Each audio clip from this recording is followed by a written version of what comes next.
today could bring a significant moment in the Reuben Foster domestic violence case, with the decision expected to be announced by Santa Clara County Supreme Court Judge Nona Klippen on whether or not the case will proceed to jury trial. According to 49ers beat reporter David Lombardi of The Athletic, Foster is scheduled to appear in court at 3:30 p.m. PT this afternoon. Foster was charged in April by the Santa Clara County District Attorney's Office with felony counts of domestic violence, forcefully attempting to prevent a victim from reporting a crime, and possession of an assault weapon after a February 11 arrest in Los Gatos, California following a dispute with his ex-girlfriend, Elisa Ennis. Ennis called police to the Los Gatos residence of her and Foster on the morning of February 11 and upon their arrival claimed Foster punched her as many as 10 times and forcefully dragged her from the residence, causing multiple injuries including a ruptured eardrum. Ennis also claimed Foster broke 2 of her cell phones and threw her dog during a dispute the two had the night before. Police found a Sig Sauer 516 short-barreled rifle in Foster's residence, leading to the assault weapon charge. Ennis later said via a statement through her attorney, Stephanie Rickard, that her claims were lies and her injuries were as a result of a previous road rage incident, with a video to back up her claim.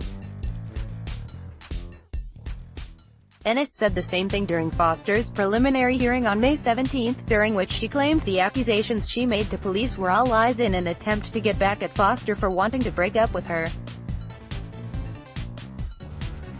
Klippen said at the conclusion of the May 17 hearing she would review the evidence in the case and announce a decision May 23 on if the case would go to trial. The testimony from Ennis on May 17 and the case Foster's defense presented during the hearing make it possible that charges of domestic violence and forcefully attempting to prevent a victim from reporting a crime could be dismissed today, although it's far from a certainty. Lombardi presented the possibilities of what could happen today in a Twitter thread this morning, saying Klippen can agree with recommendations from Foster's defense to dismiss those 2 counts and reduce the assault weapons charge to a misdemeanor, or dismiss the first 2 charges while following the DA's preference of keeping the assault weapons charge a felony. Lombardi also raised the unlikely possibility of the DA and the defense coming to a deal to drop the charges, and also pointed out Klippen could also decide to proceed with the case considering the low burden of proof needed to send the case to trial. "We are already wading in unprecedented territory with this case, for several reasons," wrote Lombardi. What if Foster is ordered to stand trial today, yet the 49ers already believe that the fact-finding process has already shown that Foster didn't hit Ennis? This is where things get murky. A case that's already taken many shocking twists and turns may have more surprises for us. When in uncharted territory, it's impossible to know exactly what to expect. The 49ers meanwhile await word on the case so they can decide whether or not to bring Foster back to off-season workouts.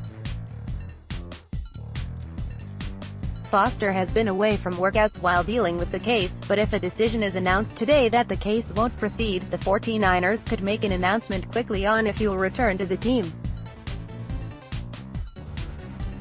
"We've been patient this whole time, and we are going to continue to be patient until we get a few more answers," head coach Kyle Shanahan said Tuesday. "Then when the decision does come, I promise we'll answer that for you guys right away."